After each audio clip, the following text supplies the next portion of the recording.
कर रहा है प्लेन, है ना। आप हमें बता सकते हैं कि प्लेन किसे कहते हैं? प्लेन जो है यूनिकली डिटरमाइन कब होगा?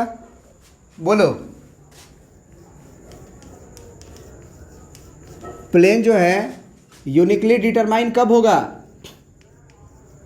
देखो, प्लेन जो है वो तीन ही कंडीशन में यूनिकली डिटरमाइन होता है। यूनिकली का मतलब जैसे एक लाइन था, आपको याद होगा कि जब हम लोग अभी स्ट्रेट लाइन पढ़ के आ रहे हैं 3D में, तो इसका लाइन का यूनिकली फिक्स होने का मतलब क्या होता है? मतलब कि लाइन जो है वो मूव नहीं कर सकता है, इसका लोकेशन जो है वो होगा वो मूव नहीं करेगा, साथ ही साथ इसकी डायरेक्शन नहीं बदलेगा, तो ये यूनिक होता था। तो या तो 2 पॉइंट दिया करते थे इस पे, तो 2 पॉइंट देते थे तो ये फिक्स हो जाता था, क्योंकि कोऑर्डिनेट के हिसाब से पॉइंट तो किसी चीज़ की बदलती नहीं है, तो भैया ये फिक्स हो जाता था। या फिर 1 पॉइंट देते थे और बोलते थे कि एक ये डायरेक्शन है, इसके ये पैरेलल है, ये बोलते थे। तो 2 तरह से हम लोग लाइन को यूनिकली डिटरमाइन किए थे कि अगर एक पॉइंट है और एक पैरेलल डायरेक्शन है तो लाइन फिक्स हो जाएगा, या हमको 2 पॉइंट दिया रहेगा एक लाइन पे तो वो यूनिकली फिक्स हो जाएगा। तो जब यूनिकली फिक्स हो जाएगा तो निश्चित रूप से उसका इक्वेशन लिखा जा सकता है। उसी तरह से एक प्लेन यूनिकली डिटरमाइन कब हो सकता है? जैसे मान लीजिए आपके पास एक प्लेन है। प्लेन कभी भी याद रखना, केवल यही एक प्लेन नहीं है, इतना में ही प्लेन नहीं है, ये इनफाइनाइटली रूप से इधर की तरफ बढ़ेगा, ये इनफाइनाइटली रूप से इधर की तरफ बढ़ेगा, माने चारों तरफ जो है वो बढ़ते रहेगा, कभी रुकेगा नहीं। तो उतना बड़ा तो प्लेन हम बना भी नहीं सकते हैं। तो बस ये समझते हैं अपने मन में कि ये मेरा प्लेन है। अब ज़रा सोचो तो एक प्लेन पे कितने पॉइंट्स हैं? जैसे मान लो ये तुम्हारा ब्लैक बोर्ड ही एक प्लेन है, तुम सरफेस जिस पे तुम बैठे हुए हो या पढ़ रहे हो, मतलब अगर नीचे बैठे हुए हो ज़मीन पे तो वो एक प्लेन है, दीवार एक प्लेन है ना, एक प्लेन है। तो प्लेन यूनिकली डिटरमाइन कब हो सकता है?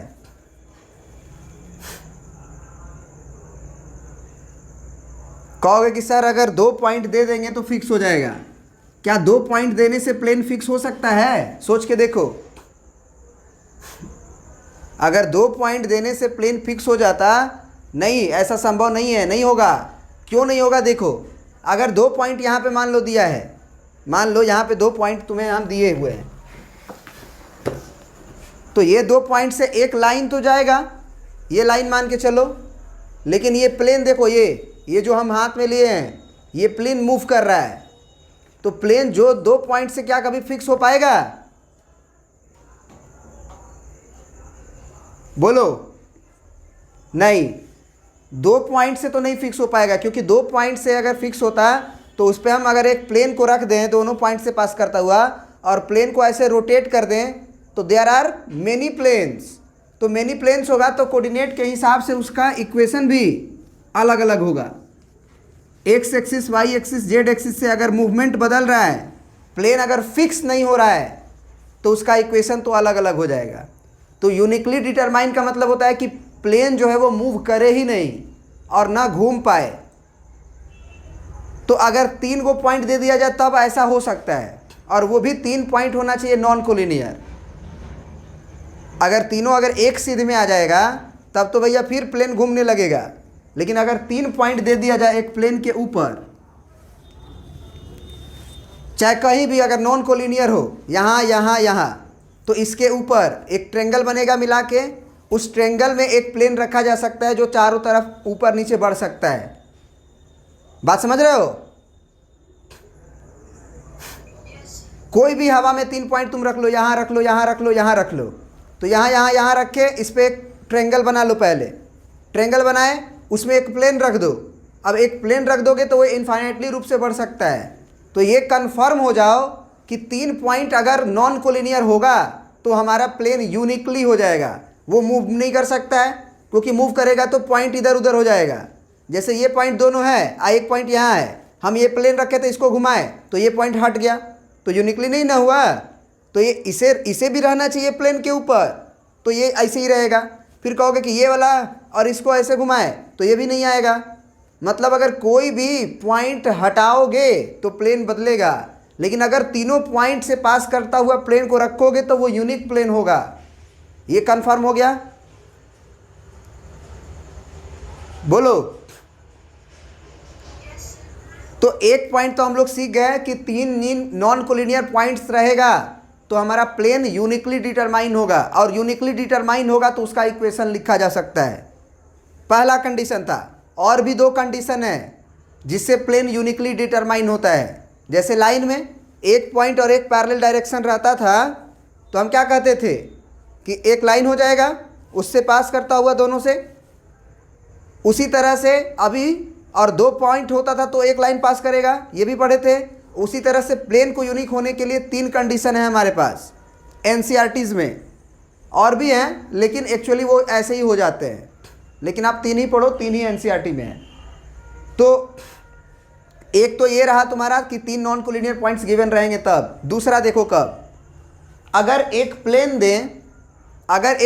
दें, देखो बहुत बड़ा कन्फ्यूजन होता है बच्चों के पास। देखो क्या वो लोग समझता है कि अगर एक प्लेन रहेगा और एक लाइन, मतलब दो लाइन हमको दे दिया जाए तो प्लेन यूनिकली हो जाएगा। दो लाइन, तो क्या दो लाइन देने से प्लेन यूनिक हो सकता है? नहीं, हाँ हो सकता है। दो लाइन अगर अलग अलग हो तो हो सकता है भाई, हाँ, लेकिन दोनों लाइन क्या होना चाहिए?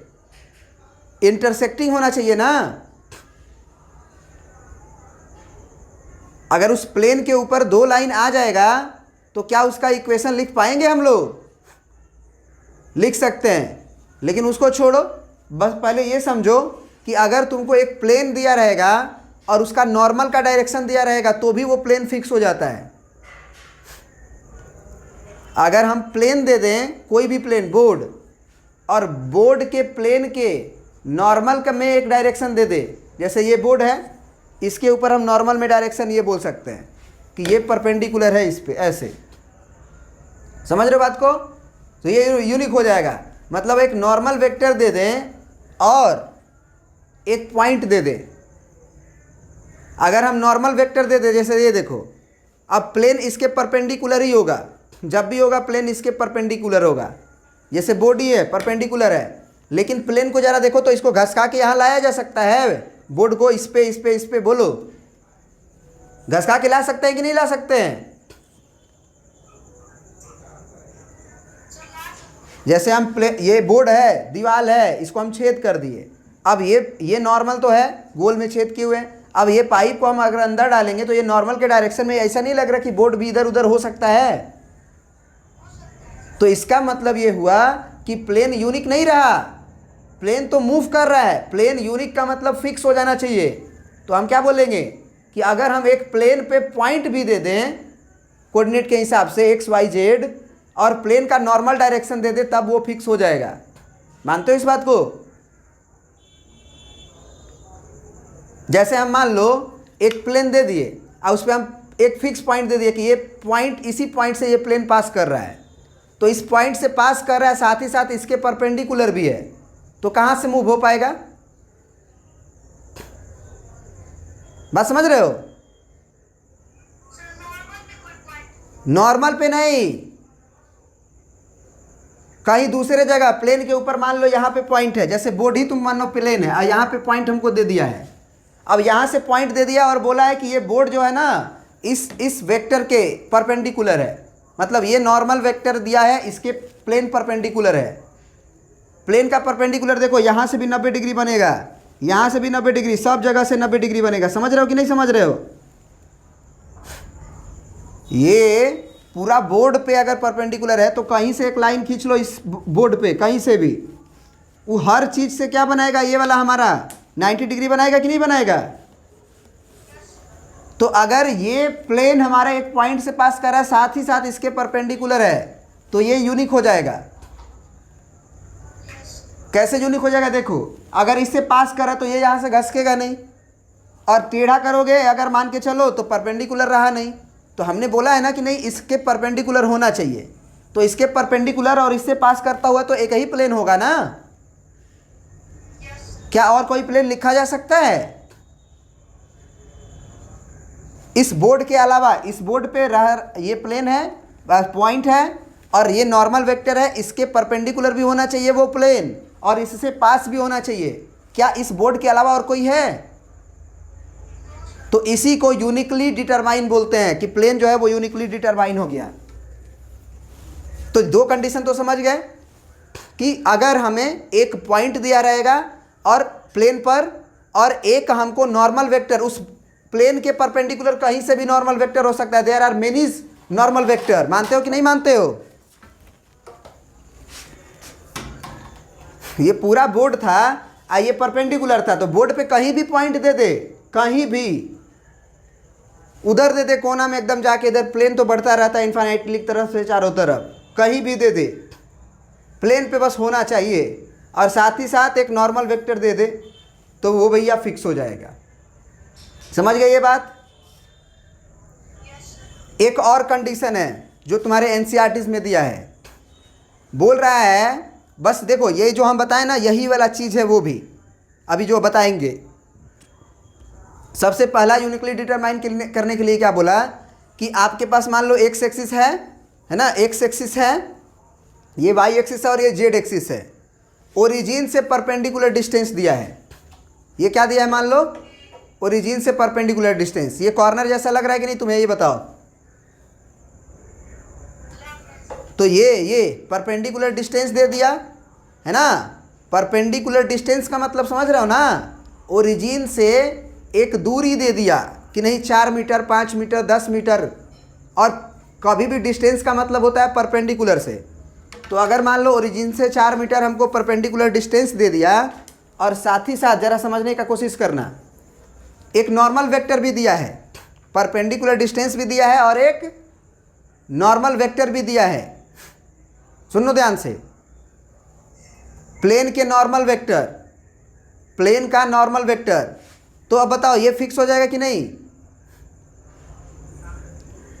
हमको बोला कि ऐसा प्लेन का इक्वेशन निकालो जो ओरिजिन से 3 मीटर पे है, परपेंडिकुलर है ओरिजिन से और नॉर्मल वेक्टर भी दिया है। तो क्या ये अब इधर जा सकते हैं? इधर जाएंगे तो इनकी ओरिजिन से डिस्टेंस बदल जाएगी, पीछे आएंगे तो डिस्टेंस कम हो जाएगी।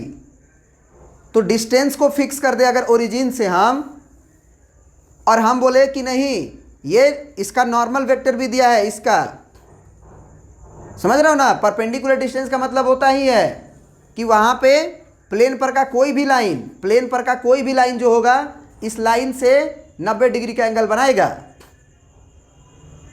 प्लेन पर कोई भी लाइन खींचोगे, जरा सोचो, कोई भी लाइन खींचोगे प्लेन पे, क्या ये 90 डिग्री बनाएगा कि नहीं ये वाला लाइन? बात समझ गए? तो 3 कंडीशन हुआ, इसको याद रखना है। और इन तीनों से कैसे हम लोग इक्वेशन जेनरेट कर लेते हैं, ये भी कॉन्सेप्ट बहुत आसान है ना। किसी भी चीज़ का इक्वेशन लिखने के लिए, लिखने का मतलब होता है ऐसा कंडीशन लिखना जो उस प्लेन को केवल सेटिस्फाइड करे, उस प्लेन के सारे पॉइंट्स को सेटिस्फाइड करे और पॉइंट्स के अलावा किसी भी चीज़ को वो सेटिस्फाइड नहीं करे। समझ गए बात को?